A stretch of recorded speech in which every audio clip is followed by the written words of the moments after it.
नमस्कार, मैं डॉक्टर आशाराम भार्गव। आज हम बिहारी के पदों की व्याख्या करेंगे। पद संख्या 41 से 46। पद संख्या 41। नर की अरु नल नीर की गति एक करि जोय, जे तो नीचो वह चले ते तो ऊंचो होय। बिहारी का यह पद नीतिपरक पद है, जिसमें वो नैतिकता का ज्ञान देते हैं।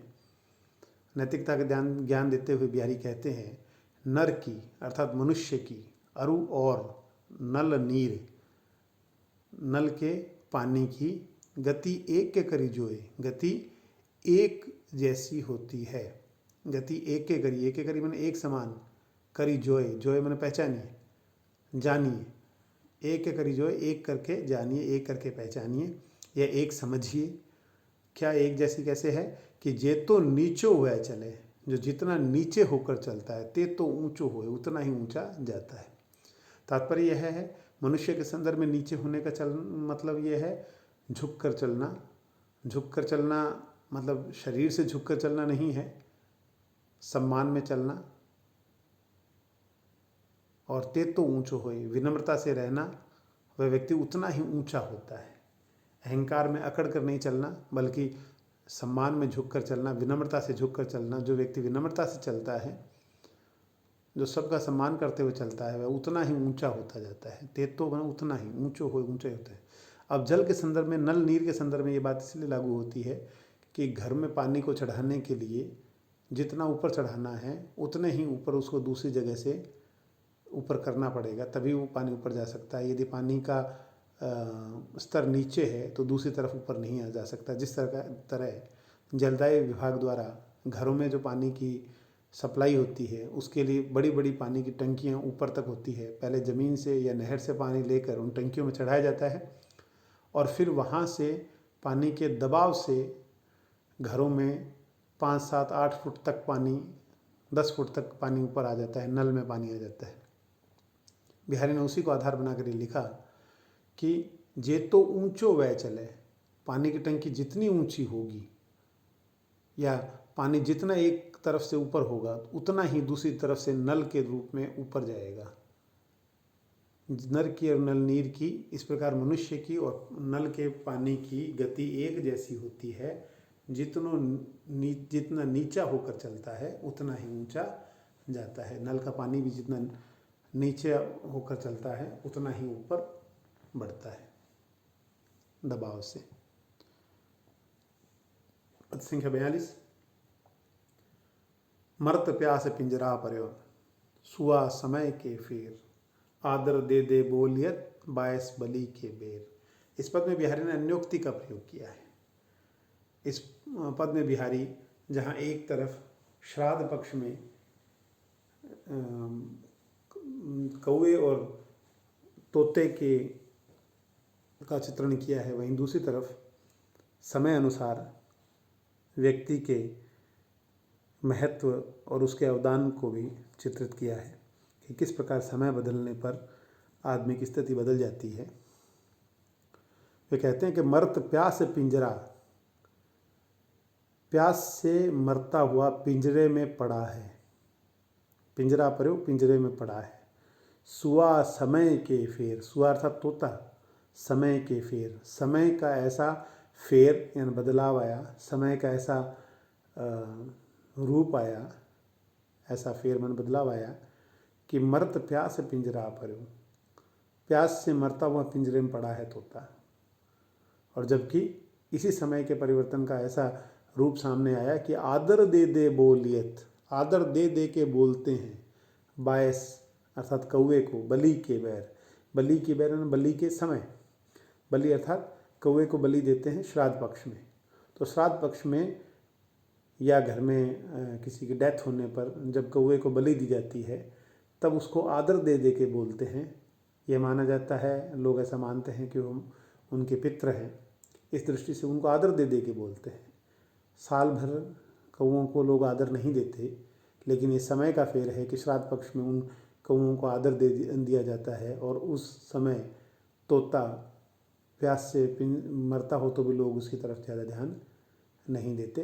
कवि ने ऐसा कहा है, बिहारी ने ऐसा कहा है। तात्पर्य यह है कि जब तक व्यक्ति महत्वपूर्ण होता है तब तक उसकी कद्र होती है। जब व्यक्ति महत्वपूर्ण नहीं रह जाता, उसकी उपयोगिता नहीं रह जाती, तो उसकी कद्र भी समाप्त हो जाती है। जैसे तोते की लोग कद्र करते हैं, लेकिन समय के फेर से कौवों की कद्र हो जाती है और तोते ऐसे ही रह जाते हैं। इस प्रकार इस पद में उन्होंने अनुप्रास अलंकार का प्रयोग किया है। भाषा ब्रज है, छंद दोहा है।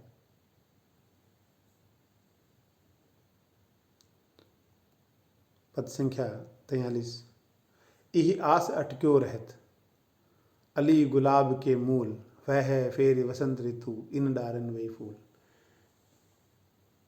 बिहारी का यह पद बिहारी के उस पद के समान है जिस पद में बिहारी ने यह लिखा था कि भंवरा अभी भी गुलाब की कंटीली डालियों से इस उम्मीद में लगा हुआ है कि कभी भूतकाल में उसमें गुलाब का फूल था। उसी का अगला रूप ये पद है जिसमें बिहारी कहते हैं कि इही आस अटक्यो रहत, इसी उम्मीद से अटका रहता है, अली गुलाब के मूल, अली मन भंवरा, गुलाब के मूल, गुलाब की जड़ों से अटका रहता है।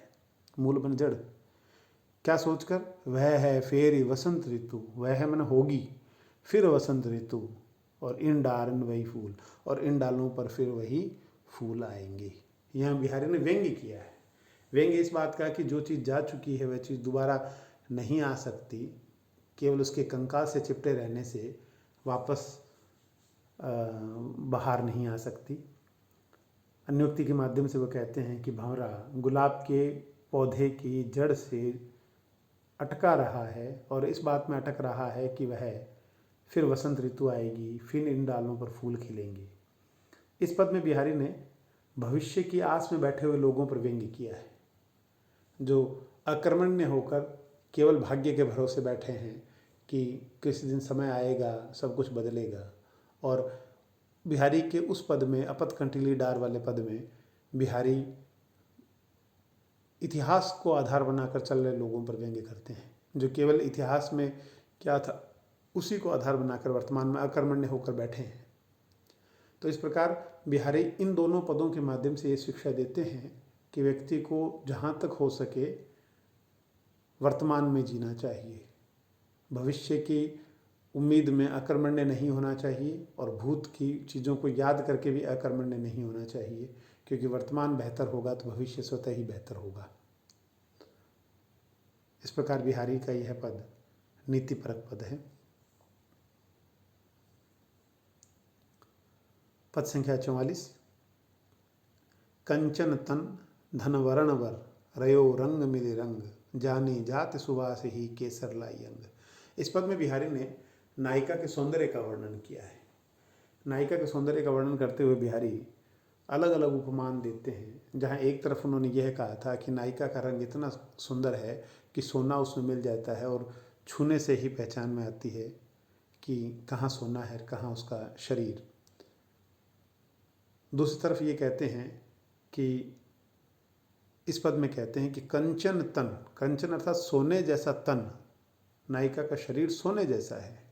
धन अर्थात स्त्री, कंचन तन धन, राजस्थानी में धन शब्द आता है, धन अर्थात स्त्री। कंचन तन धन, कंचन शरीर वाली वह स्त्री, वर्ण वर, वर्ण मन रंग, वर मन श्रेष्ठ, उसका बड़ा ही सुंदर रंग है, और कंचन सोने जैसा उसका शरीर है। रयो रंग मिली रंग, और उसके रंग में रंग मिल गया है।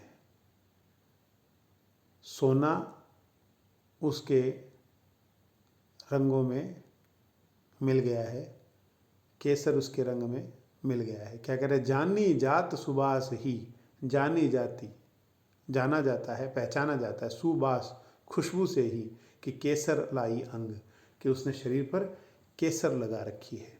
अर्थात उसके शरीर की खुशबू से ही ज्ञात हो सकता है कि कहाँ शरीर है, अन्यथा सोना और उसका शरीर का रंग एक जैसा मिल गया है। तो कह रहे हैं कंचन तन धन वरण वर, कंचन तन सोने जैसा शरीर, धन उस स्त्री का, वर्ण वर रंग ऐसा है, रयो रंग मिली रंग, रंग में उसके रंग मिल गया है, अर्थात सोने का रंग उसके शरीर के रंग में मिल गया है। और जाने जात सुवास ही, खुशबू से ही वह पहचानी जा सकती है कि केसर लाई अंग, उसने अपने शरीर पर केसर लगा रखी है।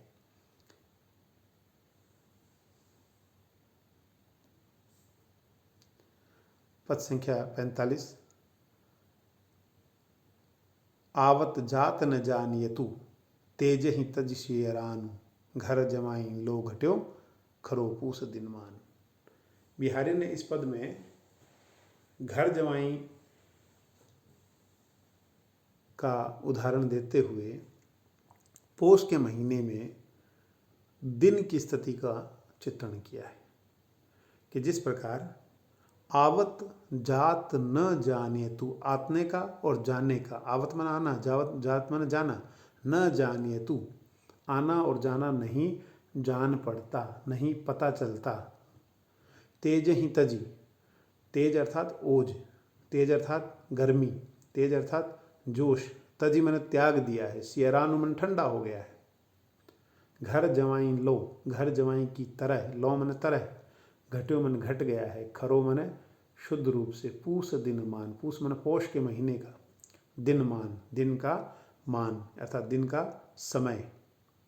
तात्पर्य यह है कि जिस प्रकार जो व्यक्ति घर जमाई रहता है, ऐसी मान्यता थी कि जो व्यक्ति घर जमाई रहता है वह कब आता है और कब जाता है यह पता नहीं चलता, क्योंकि जो जमाई दूर रहता है वो आता तब राजस्थान की परंपरा में जवाइयों का सम्मान किया जाता था और उसकी सेवा शुश्रूषा सा की जाती थी, इसलिए अड़ोस पड़ोस में पता चल जाता था कि इनके घर जवाई आए हुए हैं, तो उनके आने का और उनके जाने का पता चलता था। लेकिन जो घर जवाई हैं वो कब घर में आता है, कब जाता है, उसकी कोई पहचान नहीं होती, कोई पता नहीं चलता, ना ही जान पड़ता है।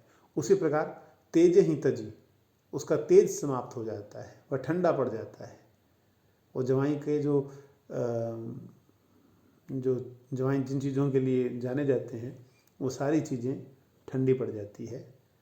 घर जवाई की तरह घट जाता है दिन मान, मान अर्थात सम्मान, मान यहाँ पोष के महीने में दिनमान और मान अर्थात सम्मान, दो अर्थ है।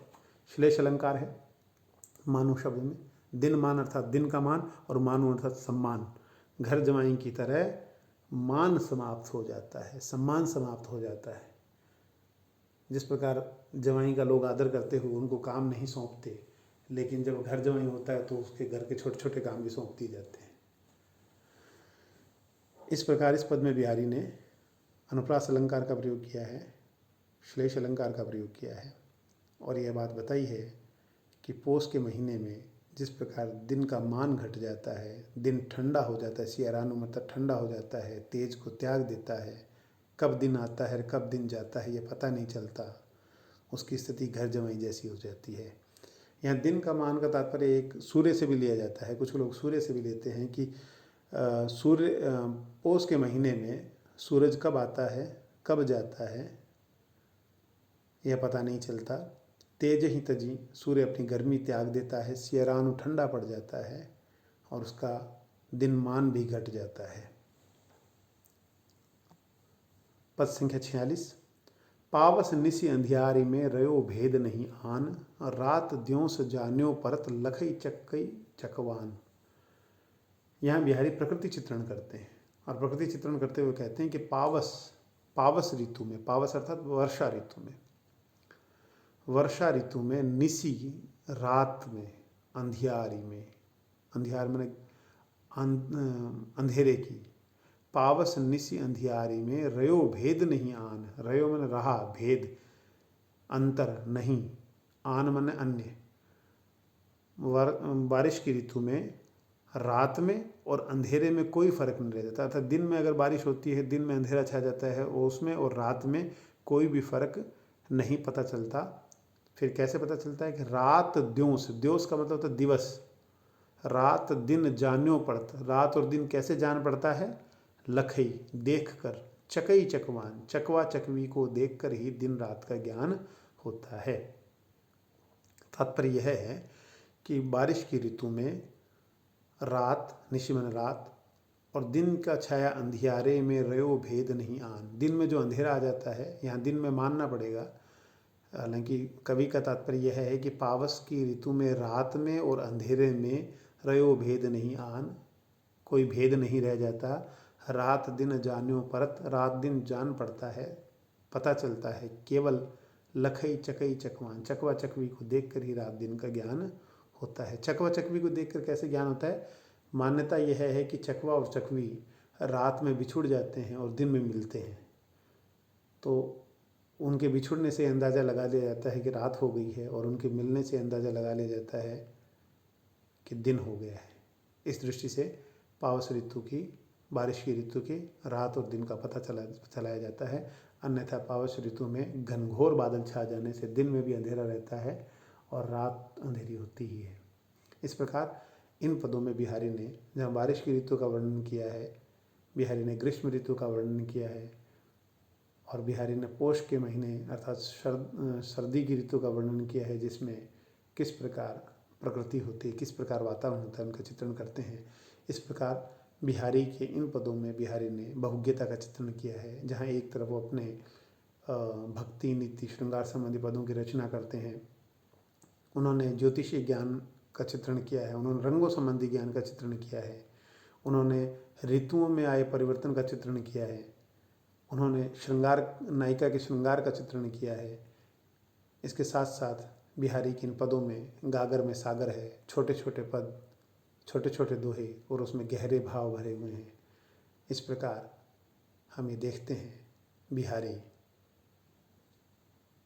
एक श्रेष्ठ कवि थे। धन्यवाद।